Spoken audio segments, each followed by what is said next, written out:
کہ جو شخص اس دین پر عمل کرے گا دنیا میں بھی کامیاب ہوگا اور آخرت میں بھی اس کی نجات ہوگی۔ تو دین اسلام ایک جامع اور کامل مکمل مذہب ہے، اور دین اسلام آسان مذہب ہے، اور دین اسلام پر عمل کرنے سے دنیا میں بھی کامیابی ملے گی اور آخرت میں بھی جہنم سے نجات ملے گی۔ ایسا دین ہے یہ۔ تو اس دین پر ہم کو خود بھی عمل کرنا ہے، اس دین کو سیکھنا ہے، اس کی اچھائیوں کو، اس کی خوبیوں کو، اس کے کمالات کو، اس کے محاسن کو معلوم کرنا ہے اور دوسروں کو بھی بتلانا ہے۔ اللہ تبارک و تعالی نے ہمارے مذہب کو دعوت والا مذہب بنایا اور فرمایا حضور صلی اللہ علیہ وآلہ وسلم سے، قل ھذہ سبیلی، آپ کہیے میرا یہ راستہ ہے، ادعو الی اللہ، میں اللہ تعالی کی طرف بلاتا ہوں، علی بصیرۃ، بصیرت کے ساتھ، انا ومن اتبعنی، میں بھی اور جو میرے ماننے والے ہیں وہ بھی۔ ہم سب کا یہ کام ہے کہ ہم بصیرت کے ساتھ دین کی طرف بلاتے ہیں، اللہ کی طرف بلاتے ہیں۔ تو دین میں بصیرت ہونا چاہیے۔ بصیرت کا مطلب یہ ہے کہ دین کی معلومات ہو، دین کی خوبیاں معلوم ہو، دین کی اچھائیاں معلوم ہو، دین سے آپ کو عقیدت اور محبت ہو، دین کی آپ اطاعت اور فرما برداری کرتے ہو اور دین پر چلنے کا جذبہ رکھتے ہو اور دوسروں کو دین پر چلانے کا جذبہ رکھتے ہو۔ یہ چیزیں اگر آپ کے اندر ہیں تو آپ داعی بنیں گے۔ اور اگر کسی کو بصیرت نہیں ہے اور گیا وہ کسی ایسے آدمی کے پاس دعوت دینے جو دین کا مخالف ہے اور اس نے اس کے ساتھ میں دین کی برائی کر دی اس کے سامنے، تو ظاہر ہے کہ وہ اس کا جواب نہیں دے سکے گا۔ جواب نہیں دے سکے گا تو پہلوان جو ہوتا ہے کشتی میں چت ہو جاتا ہے، وہ چت ہونے کے بعد پھر وہ مخالف کے تابع ہو جاتا ہے، اس سے ہار جاتا ہے۔ تو اسی طرح سے آدمی کو بصیرت حاصل ہونا چاہیے دین کے اندر، علم کے اندر۔ تو اس لیے بزرگوں نے جو یہ سلسلہ شروع کیا اصلاح کا، حضرت مولانا الیاس صاحب رحمۃ اللہ علیہ نے جب دیکھا چاروں طرف سے گمراہی پھیل رہی ہے تو اللہ والے جو ہوتے ہیں ان کے دل میں درد ہوتا ہے دین کا، اور درد ہوتا ہے اپنی قوم کا، اور اس کی وجہ سے اللہ تعالیٰ ان پر کھولتے ہیں راستے کہ اب تم اس طریقے سے کام کرو تو اس میں برکت ہوگی اور اس کے ذریعے سے لوگوں کو فائدہ ہوگا۔ تو حضرت مولانا الیاس صاحب رحمۃ اللہ علیہ نے یہ جو 6 اصول بنائے، ان 6 اصول میں ایک چیز بنائی علم اور ذکر۔ جس طرح سے ایمان بنیاد ہے اور نماز بنیاد ہے کہ اس کی دعوت دینا ہے، ایسے ہی تیسرے نمبر پر انہوں نے رکھا علم اور ذکر، اور دونوں کو ایک ہی نمبر میں جوڑ دیا کہ آپ کو علم بھی حاصل کرنا ہے اور ذکر بھی کرنا ہے، دونوں کو ایک ہی نمبر میں جوڑ دیا، اور اس کے ذریعے سے ہی آپ کو کامیابی ملے گی، فائدہ ہوگا۔ حضرت جی مولانا یوسف صاحب رحمۃ اللہ علیہ فرماتے تھے کہ سورج گھومتا ہے تو روشنی پھیلتی ہے اور رات گھومتی ہے تو اندھیرا پھیلتا ہے۔ فرماتے تھے تم علم اور ذکر کا نور لے کر گھومو تو تمہارے ذریعے سے نور پھیلے گا۔ تو علم حاصل کرنا ہے علماء کرام سے، اور ذکر حاصل کرنا ہے بزرگوں سے، اللہ والوں سے، اور یہ دونوں چیزوں کا نور لے کر جب ہم گھومیں گے تو ہمارے ذریعے سے نور پھیلے گا۔ تو علی بصیرۃ، بصیرت کے ساتھ دعوت دینے والے ہو۔ تو بصیرت کے ساتھ جب دعوت دی جائے گی تو ہمارا جو آدمی دعوت دینے گیا ہے وہ داعی بنے گا، مدعو نہیں بنے گا۔ اور اگر بصیرت کے بغیر دعوت دی جائے گی تو وہ داعی کے بجائے مدعو بن جائے گا۔ تو اس لیے ضرورت ہے کہ ہم دینی معلومات بھی حاصل کریں اور ذکر بھی سیکھیں، اور ذکر کے ذریعے اخلاص حاصل کریں، ذکر کے ذریعے اللہ کی رضا حاصل کریں، اللہ کا نور حاصل کریں، اور پھر اس کے بعد ہم لوگوں کو دعوت دیں اس طرف کہ وہ دین پر عمل کرنے والے بن جائیں۔ اللہ تعالیٰ نے فرمایا وَلْتَكُمْ مِنْكُمْ أُمَّةٌ يَدْعُونَ إِلَى الْخَيْرِ، تم میں سے ایک ایسی جماعت بھی ہونا چاہیے، امت محمدیہ میں سے ایک ایسی جماعت بھی ہونا چاہیے جو خیر کی طرف دعوت دے۔ علماء تفسیر نے فرمایا خیر سے مراد قرآن پاک اور سنت رسول اللہ ہے، کہ قرآن پاک اور سنت رسول اللہ کی طرف دعوت دے، خیر کی طرف دعوت دے، اور بھلائی کا حکم کرے اور برائی سے منع کرے۔ ایسی جماعت تم میں سے ہونا چاہیے، یعنی یہ کہ یہ کام تم لوگوں کو کرنا چاہیے۔ تو اللہ تبارک و تعالی نے یہ ذمہ داری عطا فرمائی ہم لوگوں کو، امر بالمعروف اور نہی عن المنکر کی، بھلائی کا حکم دینا اور برائی سے روکنا۔ حضور پاک صلی اللہ علیہ وآلہ وسلم نے فرمایا من رأى منکم منکرا فلیغیرہ بیدہ، تم میں سے جو شخص کوئی برائی دیکھے اگر اس کو طاقت سے روک سکتا ہے تو طاقت سے روکے۔ لڑکے نے غلط کام کر دیا، اگر آپ اس کو مار کر روک سکتے ہیں، پٹائی لگا سکتے ہیں، پٹائی لگا کر روکیے تاکہ وہ آئندہ اس کام کو نہ کرے۔ بڑے نے کوئی غلط کام کر دیا، اس کو زبان سے روکیے۔ وَمَن لَّمْ يَسْتَطِعْ فَبِلِسَانِهِ، طاقت سے نہیں روک سکتے زبان سے روکے کہ یہ غلط کام کیا تم نے۔ وَمَن لَّمْ يَسْتَطِعْ فَبِقَلْبِهِ، اور زبان سے بھی نہیں روک سکتے تو پھر ہاتھ سے روکیے۔ وَذَلِكَ أَضْعَفُ الْإِيمَانِ، یہ سب سے کم درجہ ہے ایمان کا، کہ آپ کم سے کم اس کو ہاتھ سے ہی روک دیں، زبان سے ہی روک دیں، یا دل سے ہی نفرت کریں اس سے۔ تو دل سے نفرت کرنا یہ کم سے کم درجہ ہے۔ اب اس وقت جو ہے ہماری یہ ذمہ داری بنتی ہے کہ ہم علم بھی حاصل کریں اور ذکر بھی حاصل کریں اور لوگوں کو دین کی دعوت دیں، دین کی طرف بلائیں۔ حضور پاک صلی اللہ علیہ وآلہ وسلم نے فرمایا من دعا الی ھدی کان لہ مثل اجر من یعمل بہ من غیر ان ینقص من اجورہم شیئا، جو ہدایت کی طرف بلائے گا اس کو بھی اتنا ہی اجر و ثواب ملے گا جتنا کہ اس کام کے کرنے والے کو ملے گا، نیک کام کرنے والے کو۔ وَلَا يُنْقَصُ مِنْ أُجُورِهِمْ شَيْئًا، اور ان کے اجر و ثواب میں کوئی کمی نہیں کی جائے گی۔ وَمَنْ دَعَا إِلَىٰ ضَلَالَةٍ، اور جو گمراہی کی دعوت دے گا كَانَ عَلَيْهِ مِثْلُ وِزْرِ مَن يَعْمَلُ بِهِ، دوسری روایت مثل اس میں مَن يَعْمَلُ بِهِ، جو لوگ اس گناہ کے کام کو کریں گے ان پر جتنا گناہ ہوگا اتنا ہی اس پر بھی ہوگا، دعوت دینے والے پر۔ من غیر ان ينقص من اوزارهم یا من اوصابهم شیئا، ان کے گناہوں میں، ان کے بوجھ میں، ان کے عذاب میں کمی کیے بغیر ان کو تو ہوگا ہی، دعوت دینے والے کو بھی ہوگا جو غلط جگہ پر لے گیا بلا کر، غلط چیز کی دعوت دی جس نے۔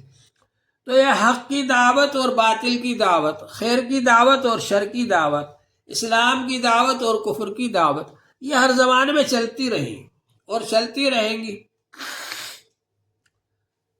اور حق جو پھیلتا ہے وہ اپنی حقانیت کی وجہ سے پھیلتا ہے۔ حق جو پھیلتا ہے اس کے اندر جو ایک جاذبیت ہوتی ہے، جو کشش ہوتی ہے، جو حقانیت ہوتی ہے، جو اس کے دلائل مضبوط ہوتے ہیں، کامل مکمل ہوتے ہیں، اس کی وجہ سے پھیلتا ہے وہ۔ تو اسلام جو ہے ہر زمانے میں پھیلتا رہا، اس لیے کہ اس کے دلائل مضبوط ہیں۔ اسلام اس لیے پھیلتا رہا کہ یہ دین فطرت ہے، اور اس پر عمل کرنے سے انسان کو فائدہ ہوتا ہے، اس کی صحت میں بھی اور سماج میں بھی اور اس کی زندگی میں بھی فائدہ ہوتا ہے۔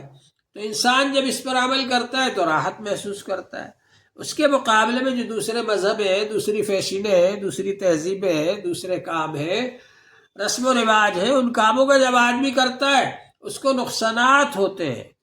پریکٹیکل زندگی میں آ کر، عملی زندگی میں آ کر جب وہ دیکھتا ہے تو اس کو نقصانات ہوتے ہیں، پھر وہ پلٹ کر کے دین اسلام کی طرف آتا ہے۔ کتنے ہی لوگ ہیں آج جو سائنسی زمانہ ہے،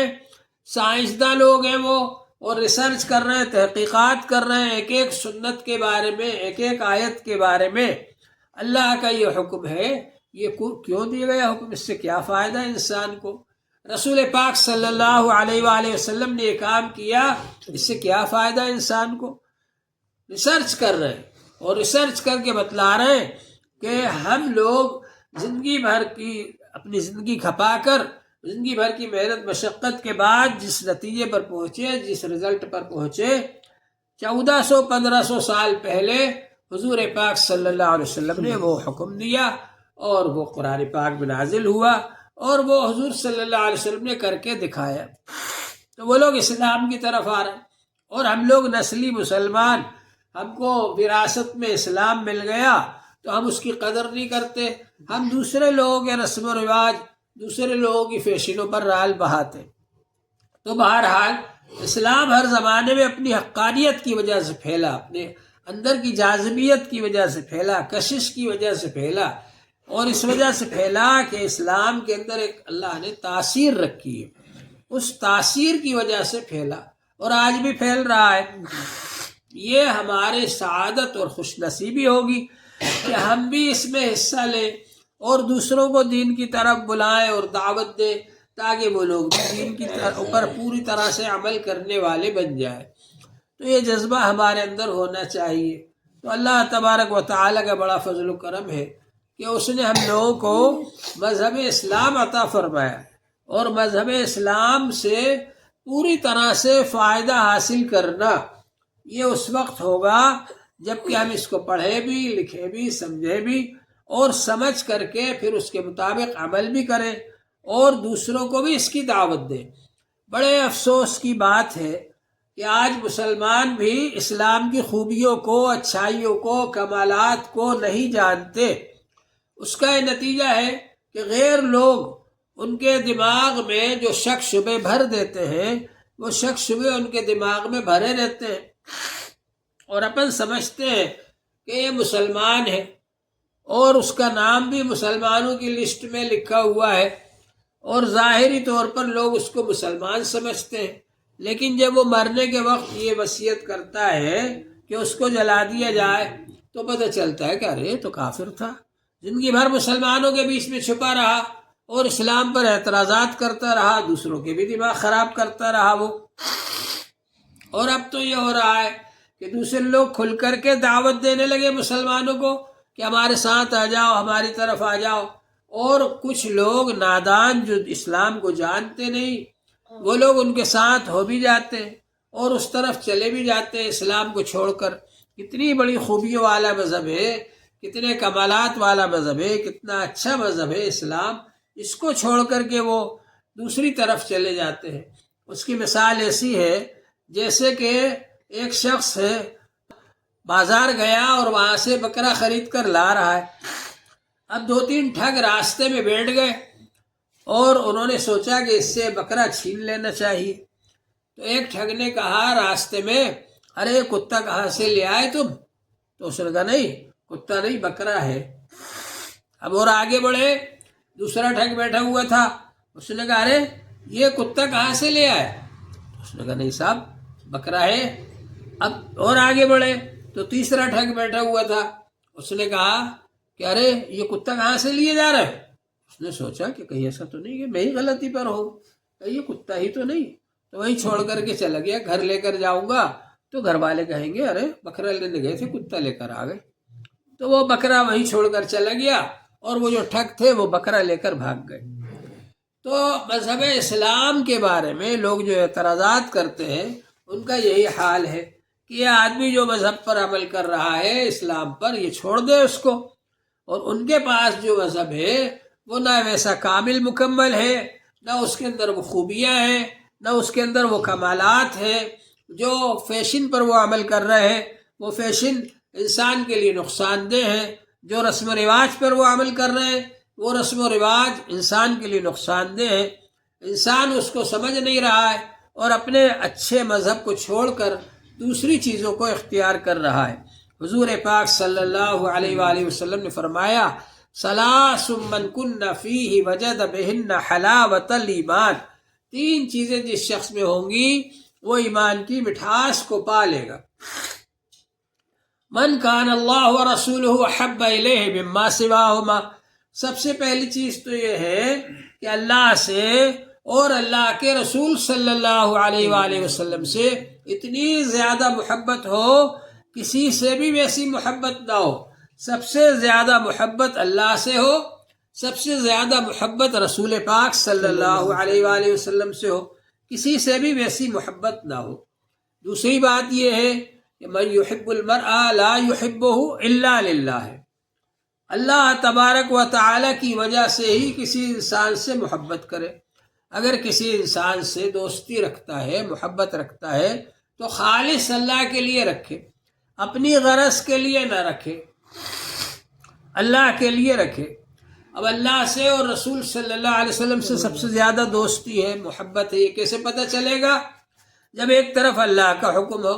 ایک طرف غیر کا حکم ہو، ایک طرف رسول پاک صلی اللہ علیہ وسلم کا طریقہ ہو، ایک طرف غیر کا طریقہ ہو، کون سا کام آپ کرتے ہیں اور کون سا چھوڑتے ہیں، یہ جب پتہ چلے گا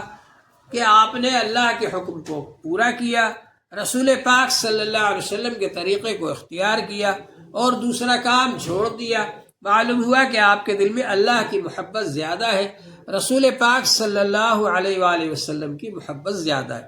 اسی طرح جس انسان سے آپ محبت کریں خالص اللہ کے لیے کریں۔